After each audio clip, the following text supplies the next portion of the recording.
নমস্কাৰ, মই জ্যোতিষী হেমন্ত কাশ্যপ। এষ্ট্ৰলাইভ অসমৰ মাহেকীয়া ৰাশিফল আৰু ইংৰাজী নতুন বছৰৰ শুভেচ্ছা আপোনালোকক জ্ঞাপন কৰিলোঁ। জানুৱাৰী মাহৰ ৰাশিফলৰ যি ফলদান, সেই ফলদানসমূহ মই আপোনাক কৈ যাম। তাৰ লগতে জানুৱাৰী মাহত যি উৎসৱ, তিথি আৰু পূৰ্ণিমা, অমাৱস্যা সকলোবোৰ কথা আপোনালোকৰ মাজত আজি ৰাশিফলৰ মাজত কৈ যাম।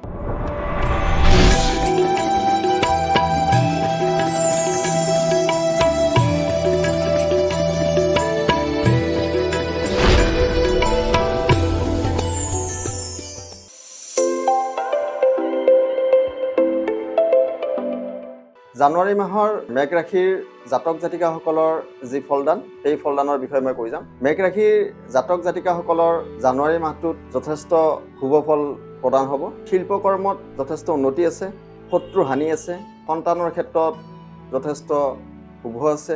সৰ্বকাৰ্যতে আপোনালোকৰ এই মাহটো যথেষ্ট শুভ ফলদান হ'ব। কিন্তু তাৰ মাজত যান বাহনৰো ভয় থাকিব পাৰে আৰু কিছু ক্ষেত্ৰত অপায় অমংগল আহিব পাৰে।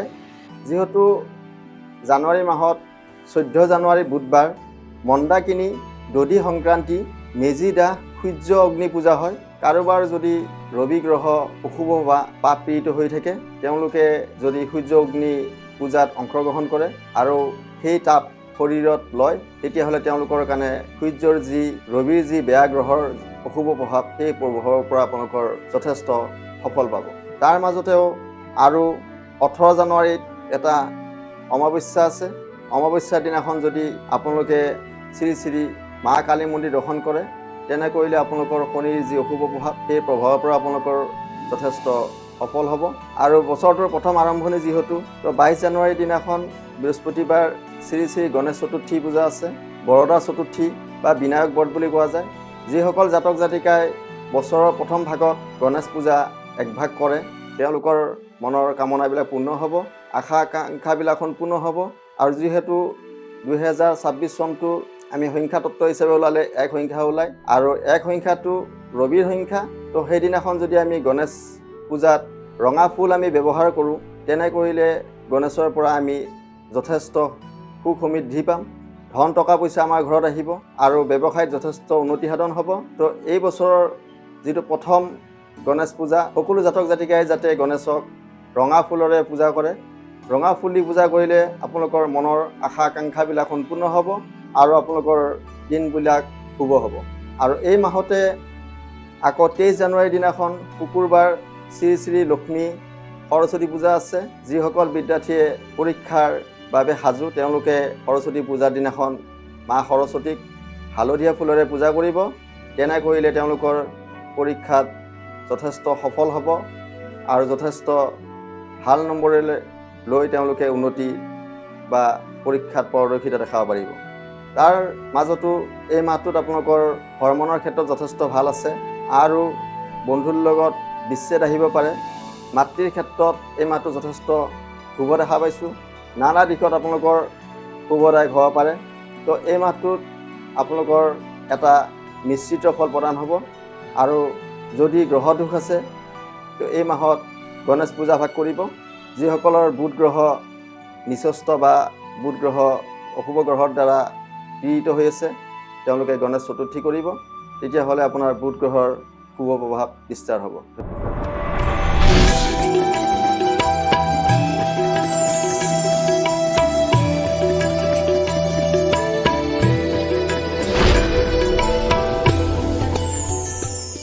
জানুৱাৰী মাহৰ বৃষ ৰাশিৰ মাহটোৰ যি ৰাশিফল, সেই ৰাশিফলৰ বিষয়ে মই কৈ যাম।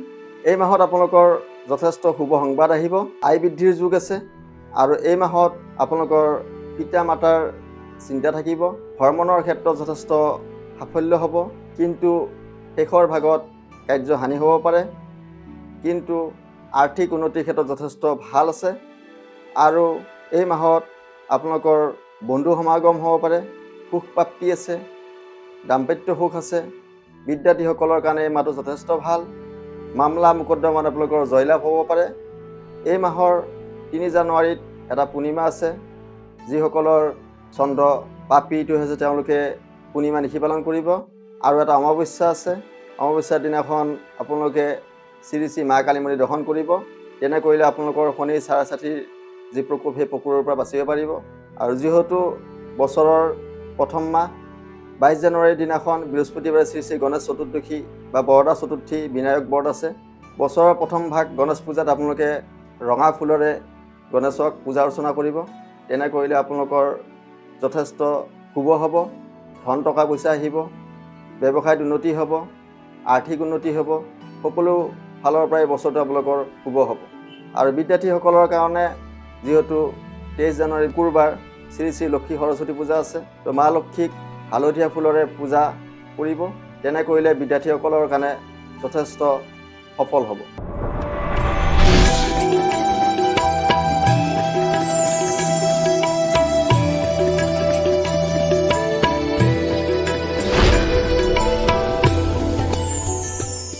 এইবাৰ আহিলোঁ মই জানুৱাৰী মাহৰ মিথুন ৰাশিৰ জাতক জাতিকাসকলৰ ৰাশিফলৰ ফলদানৰ বিষয়ে। মিথুন ৰাশিৰ জাতক জাতিকাৰ এই মাহত যথেষ্ট অৰ্থ টকা পইচা অহাৰ যোগ আছে। কৰ্মৰ ক্ষেত্ৰত পৰিৱৰ্তন হোৱাৰ যোগ আছে, কিন্তু মান সন্মান হানি হোৱাৰো যোগ আছে। ৰুগ্ম শৰীৰ থাকিব, কষ্ট হ'ব। শেষৰ ফালে আপোনালোকৰ যশ উন্নতি লাভ আছে, আনৰ সহায় লাভ আছে আৰু সৌভাগ্য হোৱাৰ যোগ আছে। এই মাহত এটা পূৰ্ণিমা থাকিব আৰু এটা অমাৱস্যা থাকিব। পূৰ্ণিমাৰ দিনাখন যিসকলৰ চন্দ্ৰ পাপ পীড়িত হৈ আছে তেওঁলোকে চন্দ্ৰক পূৰ্ণিমা নিশি পালন কৰিব। তেনে কৰিলে চন্দ্ৰ আপোনাৰ বলৱান হ'ব। আৰু যিসকলৰ শনিৰ চাৰাচাতি চলি আছে সেইসকলে শ্ৰী শ্ৰী মা কালী মন্দিৰ দৰ্শন কৰিব। তেনে কৰিলে আপোনাৰ শনিৰ যি অশুভ প্ৰভাৱ সেই প্ৰভাৱৰ পৰা আপোনাৰ মুক্ত হ'ব। আৰু 22 জানুৱাৰী বৃহস্পতিবাৰে শ্ৰী শ্ৰী গণেশ চতুৰ্থী, বৰদা চতুৰ্থী আৰু বিনায়ক বধ পূজা আছে। তো গণেশ পূজাত এইবাৰ আপোনালোকে ৰঙা ফুলেৰে পূজা কৰিব। বছৰটো আপোনালোকৰ শুভ হ'ব, ধন টকা পইচাৰ যথেষ্ট সমাগম হ'ব, ব্যৱসায় ক্ষেত্ৰত যথেষ্ট শুভ হ'ব। তো এইবাৰ গণেশক আপোনালোকে ৰঙা ফুলেৰে পূজা কৰিব। আৰু বিদ্যাৰ্থীসকলে 23 জানুৱাৰী শুকুৰবাৰ শ্ৰী শ্ৰী লক্ষ্মী সৰস্বতী পূজা আছে। তো বিদ্যাৰ্থীসকলে যদি সৰস্বতীক হালধীয়া ফুলেৰে পূজা কৰে তেতিয়াহ'লে তেওঁলোকৰ বিদ্যাৰ্থীৰ ক্ষেত্ৰত সকলৰ উত্তীৰ্ণ হোৱাৰ যোগ যথেষ্ট সম্ভাৱনা আছে।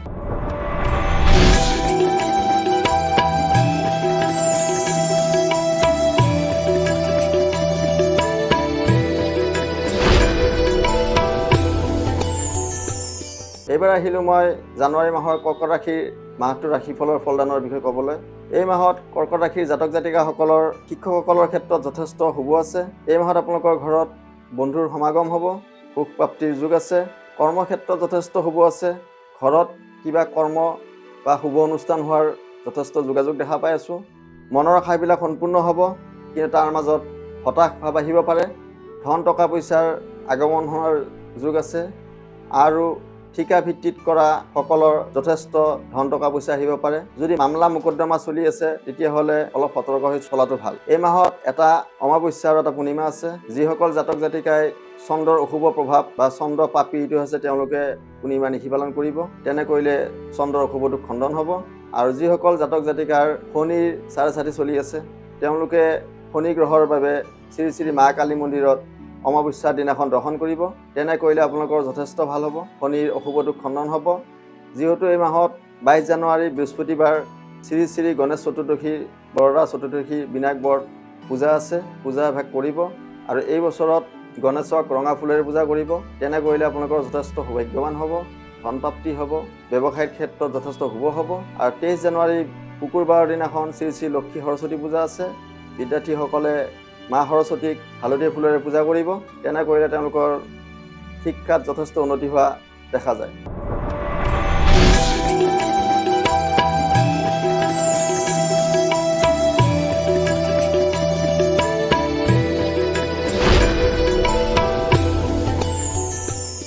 এইবাৰ আহিলোঁ মই জানুৱাৰী মাহৰ সিংহ ৰাশিৰ জাতক জাতিকাৰ মাহটোৰ ৰাশিফললৈ। সিংহ ৰাশিৰ জাতক জাতিকাসকলৰ ক্ষেত্ৰত এই মাহটো যথেষ্ট ব্যক্তিৰ পৰা সহায় আছে।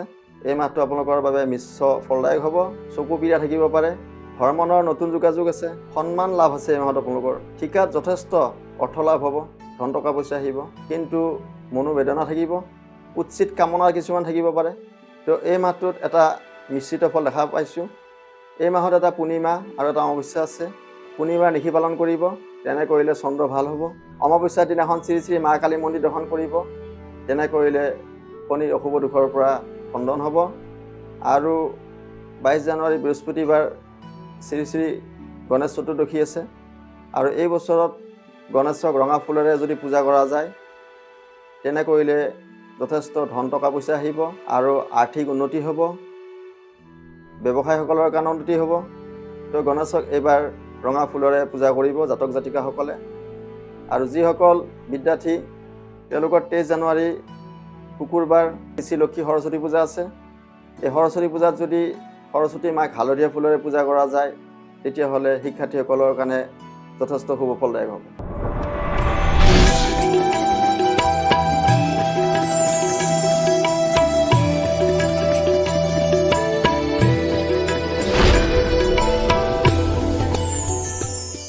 জানুৱাৰী মাহৰ কন্যা ৰাশিৰ মাহটোৰ ৰাশিফলৰ বিষয়ে মই কৈ যাম। কন্যা ৰাশিৰ জাতক জাতিকাসকলৰ বাবে এই মাহটো যথেষ্ট ক্ষমতা লাভ আছে, ব্যয় হ'ব টকা পইচা, শাৰীৰিক ক্লেশ থাকিব পাৰে, ৰক্তপাতৰ ভয় আছে, অৰ্থ টকা পইচা ক্ষয় আছে, দুশ্চিন্তা আহিব পাৰে আপোনালোকৰ মাজত, বন্ধুৰ মাজত বিচ্ছেদ আহিব পাৰে।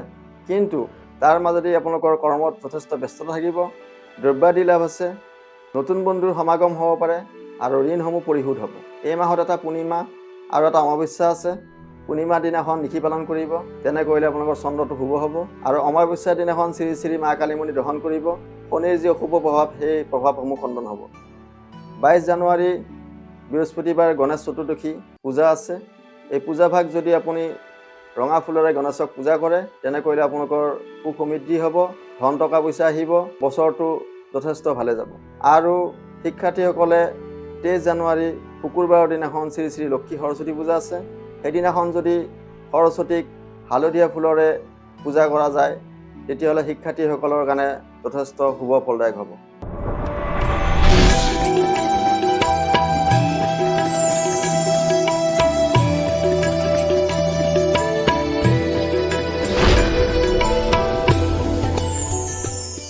জানুৱাৰী মাহৰ তুলা ৰাশিৰ জাতক জাতিকাসকলৰ ফলদানৰ বিষয়ে মই কৈ যাম। তুলা ৰাশিৰ জাতক জাতিকাসকলৰ এই মাহত ধৰ্মৰ প্ৰতি যথেষ্ট উৎসাহিত হ'ব, সাহিত্য সেৱা পাব, আৰ্থিক লাভ আছে আৰু আৰ্থিক উন্নতিও আছে, অৰ্থ সম্পদ লাভ আছে। এই মাহটো আপোনালোকৰ যথেষ্ট শুভ আছে, সন্তানৰ ক্ষেত্ৰত শুভ, পাৰিবাৰিক শুভ, গৃহত নতুন সুখ আহিব পাৰে, নতুন সা সম্পত্তি ক্ৰয় কৰিব পাৰে। তো এই মাহটো আপোনালোকৰ কাৰণে যথেষ্ট শুভ ফলদায়ক হয়। এই মাহত এটা পূৰ্ণিমা আৰু এটা অমাৱস্যা আছে। যিসকলৰ চন্দ্ৰ পাপ পীড়িত হৈ আছে তেওঁলোকে পূৰ্ণিমা নিশি পালন কৰিব, তেনে কৰিলে যথেষ্ট ভাল হ'ব। আৰু যিসকলৰ শনি পাপ পীড়িত হৈ আছে এইসকল জাতক জাতিকাই যদি অমাৱস্যাৰ দিনাখন শ্ৰী শ্ৰী কালী মন্দিৰ দৰ্শন কৰে তেনে কৰিলে তেওঁলোকৰ যথেষ্ট শুভ ফলদায়ক হ'ব। আৰু এই মাহৰ 22 জানুৱাৰী বৃহস্পতিবাৰে গণেশ চতুৰ্দশী পূজা আছে। আৰু এই পূজাভাগ যদি ৰঙা ফুলেৰে গণেশক পূজা অৰ্চনা কৰা যায় তেতিয়াহ'লে গোটেই বছৰটো আপোনালোকৰ কাৰণে শুভ হ'ব, ধন টকা পইচা আহিব, সা সম্পত্তি বাঢ়িব, ব্যৱসায়ীসকলৰ কাৰণে শুভ হ'ব। তো এই বছৰত আপোনালোকে গণেশক ৰঙা ফুলেৰে পূজা অৰ্চনা কৰিব। আৰু বিদ্যাৰ্থীসকলৰ কাৰণে 23 জানুৱাৰী শুকুৰবাৰ শ্ৰী লক্ষ্মী সৰস্বতী পূজা আছে। সেইদিনাখন যদি সৰস্বতী মাক হালধীয়া ফুলেৰে পূজা অৰ্চনা কৰা যায় তেতিয়াহ'লে বিদ্যাৰ্থীসকলৰ যথেষ্ট বিদ্যাত শুভ ফল প্ৰদান হ'ব।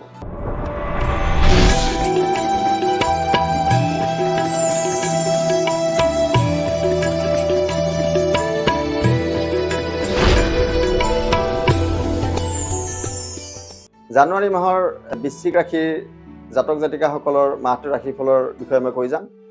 জানুৱাৰী মাহত বৃশ্চিক ৰাশিসকলৰ যথেষ্ট অৰ্থ লাভ আছে, ঘৰত মাংগলিক কাৰ্য আহিব, আপোনালোকৰ বিত্ত লাভ আছে, কাৰ্যত অৱসাদ আছে।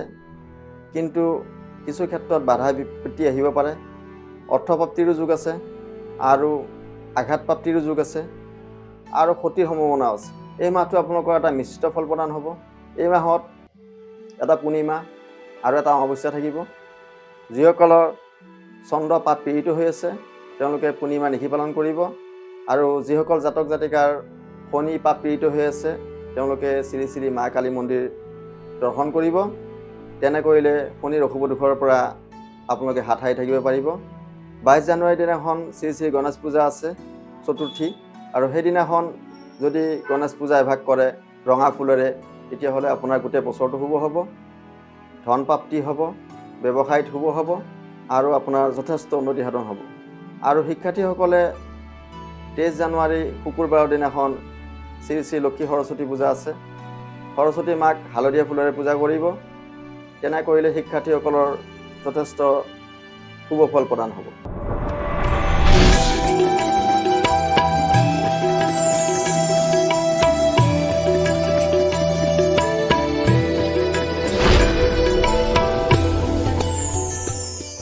এইবাৰ আহিলোঁ মই জানুৱাৰী মাহৰ ধনু ৰাশিৰ জাতক জাতিকাসকলৰ। ধনু ৰাশিৰ জাতক জাতিকাসকলৰ এই মাহটোত যথেষ্ট প্ৰতিভা লাভ হ'ব, সিদ্ধি লাভ হ'ব, মনৰ আশাবিলাক পূৰ্ণ হ'ব, কামনা বাসনাবিলাক পূৰ্ণ হ'ব, কৰ্মব্যস্ততা থাকিব আৰু কৰ্মত যথেষ্ট উন্নতি হ'ব। কিন্তু শেষৰ ফালত কিছু ক্ষেত্ৰত আশা ভংগ হোৱা যোগ দেখা যায়। এই মাহত এটা পূৰ্ণিমা আৰু এটা অমাৱস্যা আছে। পূৰ্ণিমাৰ দিনাখন আপোনালোকে নিশি পালন কৰিব। তেনে কৰিলে চন্দ্ৰ গ্ৰহৰ যি অশুভ দুখ খণ্ডন হ'ব। অমাৱস্যাৰ দিনাখন শ্ৰী শ্ৰী মা কালী মন্দিৰ দৰ্শন কৰিব। তেনে কৰিলে শনিৰ যি অশুভ দুখ সেই দুখ খণ্ডন হ'ব। 22 জানুৱাৰী বৃহস্পতিবাৰ শ্ৰী শ্ৰী গণেশ চতুৰ্থী ব্ৰত আছে। গণেশ পূজা কৰিব এভাগ। গণেশ পূজা ৰঙা ফুলেৰে কৰিব। তেনে কৰিলে আপোনাৰ গোটেই বছৰটো শুভ হ'ব। ধন টকা পইচাৰ পৰা আদি কৰি ব্যৱসায় আৰ্থিক উন্নতি হ'ব। আৰু শিক্ষাৰ্থীসকলৰ 23 জানুৱাৰী শুকুৰবাৰৰ দিনাখন শ্ৰী শ্ৰী লক্ষী সৰস্বতী পূজা আছে। তো যিসকল শিক্ষাৰ্থী তেওঁলোকে যদি সৰস্বতী মাক হালধীয়া ফুলেৰে পূজাভাগ কৰে, তেওঁলোকৰ বিদ্যাত যথেষ্ট উন্নতি সাধন হ'ব।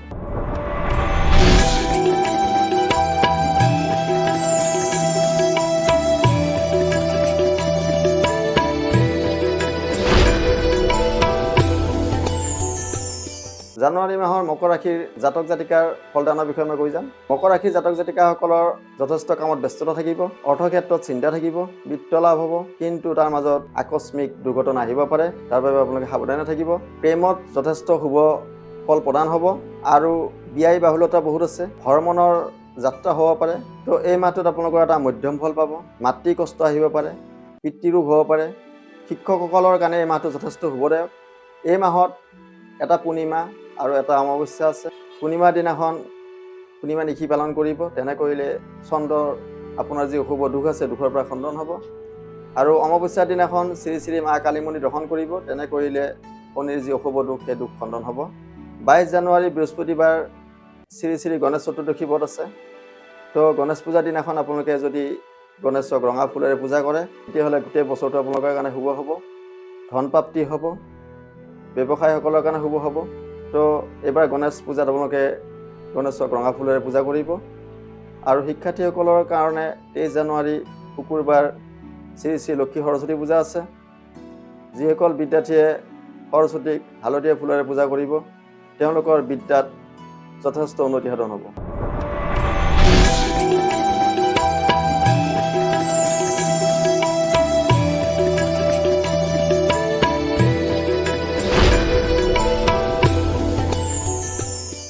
জানুৱাৰী মাহৰ কুম্ভ ৰাশিৰ ৰাশিফলৰ বিষয়ে মই কৈ যাম। কুম্ভ ৰাশিৰ জাতক জাতিকাসকলৰ এই মাহত খেলা ধূলাত ক্ৰীড়াত যথেষ্ট শুভ দেখা পাইছোঁ। আৰু খেল ধূলত যথেষ্ট অৰ্থ খৰচাও হ'ব। বিদ্যাৰ ক্ষেত্ৰত সন্মান লাভ হ'ব, যথেষ্ট উন্নতি আছে। সকলো কাৰ্যত সাফল্য হ'ব। যান বাহনৰ লাভ দেখা পাই আছোঁ মই। এই মাহটোত আপোনালোকৰ যথেষ্ট শুভ ফলদায়ক হ'ব। এই মাহত এটা পূৰ্ণিমা আৰু এটা অমাৱস্যা আছে। পূৰ্ণিমাৰ দিনাখন আপোনালোকে পূৰ্ণিমা নিশি পালন কৰিব। তেনে কৰিলে চন্দ্ৰৰ যি অশুভ দুখ খণ্ডন হ'ব। আৰু অমাৱস্যাৰ দিনাখন শ্ৰী শ্ৰী মা কালী মন্দিৰ দৰ্শন কৰিব। তেনে কৰিলে শনিৰ যি অশুভ দুখ সেই দুখৰ পৰা খণ্ডন হ'ব। জানুৱাৰী মাহৰ 22 জানুৱাৰীৰ দিনাখন গণেশ চতুৰ্থী ব্ৰত আছে। এইবাৰ গণেশক আপোনালোকে যদি ৰঙা ফুলেৰে পূজা কৰে, তেতিয়াহ'লে যথেষ্ট শুভ ফলদায়ক হ'ব, ধন প্ৰাপ্তি হ'ব আৰু ব্যৱসায়ীসকলৰ কাৰণে যথেষ্ট শুভদায়ক হ'ব। তো ৰঙা ফুলেৰে গণেশক পূজা কৰিব। আৰু শিক্ষাৰ্থীসকলৰ বাবে 23 জানুৱাৰী শুকুৰবাৰৰ দিনাখন শ্ৰী শ্ৰী লক্ষী সৰস্বতী পূজা আছে। আৰু সৰস্বতী পূজা ভাগ যদি হালধীয়া ফুলেৰে মা সৰস্বতীক পূজা অৰ্চনা কৰে, এই শিক্ষাৰ্থীসকলৰ বাবে যথেষ্ট উন্নতি সাধন হ'ব।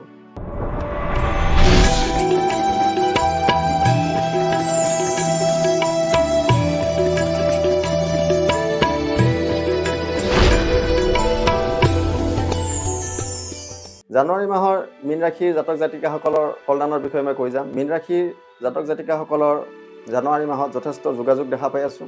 ঠিকাত যথেষ্ট ধন টকা পইচা আহিব, অৰ্থলাভ হ'ব। পিতা আৰু মাতৃৰ বাবে চিন্তা হ'ব, কিন্তু দুৰ্বলতা থাকিব, ৰোগ আহিব পাৰে। তাৰ মাজত আপোনালোকৰ সা সম্পত্তিৰ ক্ষেত্ৰত যথেষ্ট সফলতা আছে। বিদ্যাৰ্থীসকলৰ কাৰণে হ'ব, শিক্ষাৰ্থীসকলৰ কাৰণেও হ'ব। আৰু এই মাহটোত যথেষ্ট আপোনালোকৰ কিছু ক্ষেত্ৰত শুভ আৰু অশুভ দুটা মিশ্ৰিত ফল প্ৰদান হ'ব। জানুৱাৰী মাহত এটা পূৰ্ণিমা আৰু এটা অমাৱস্যা থাকিব। পূৰ্ণিমা দিনাখন পূৰ্ণিমা নিশি পালন কৰিব। যিসকলৰ চন্দ্ৰ অশুভ বা পাপীড়িত তেওঁলোকৰ নিশি পালন কৰিলে যথেষ্ট শুভ ফল পাব। আৰু অমাৱস্যাৰ দিনাখন শ্ৰী শ্ৰী মা কালী মন্দিৰ দৰ্শন কৰিব। শনিৰ যি চাৰছাতি, সেই চাৰছাতিৰ পৰা আপোনালোকৰ যথেষ্ট দুখৰ পৰা খণ্ডন হ'ব। আৰু এই মাহৰ 22 জানুৱাৰী বৃহস্পতিবাৰে শ্ৰী শ্ৰী গণেশ চতুৰ্থী ব্ৰত আছে। এই গণেশ পূজাত আপোনালোকে যদি ৰঙা ফুলৰে গণেশক পূজা অৰ্চনা কৰিব পাৰে, গোটেই বছৰটো আপোনাৰ কাৰণে যথেষ্ট শুভ ফলদায়ক হ'ব, ধন প্ৰাপ্তি হ'ব, ব্যৱসায়ীসকলৰ কাৰণে শুভ হ'ব। তো আপোনালোকে এইবাৰ গণেশক ৰঙা ফুলেৰে পূজা কৰিব। আৰু শিক্ষাৰ্থীসকলে 23 জানুৱাৰী শুকুৰবাৰ শ্ৰী শ্ৰী লক্ষ্মী সৰস্বতী পূজা আছে। যদি শিক্ষাৰ্থীসকলে হালধীয়া ফুলেৰে যদি সৰস্বতীক পূজা অৰ্চনা কৰে, তেওঁলোকে শিক্ষাত যথেষ্ট উন্নতি সাধন কৰিব পাৰিব। ধন্যবাদ।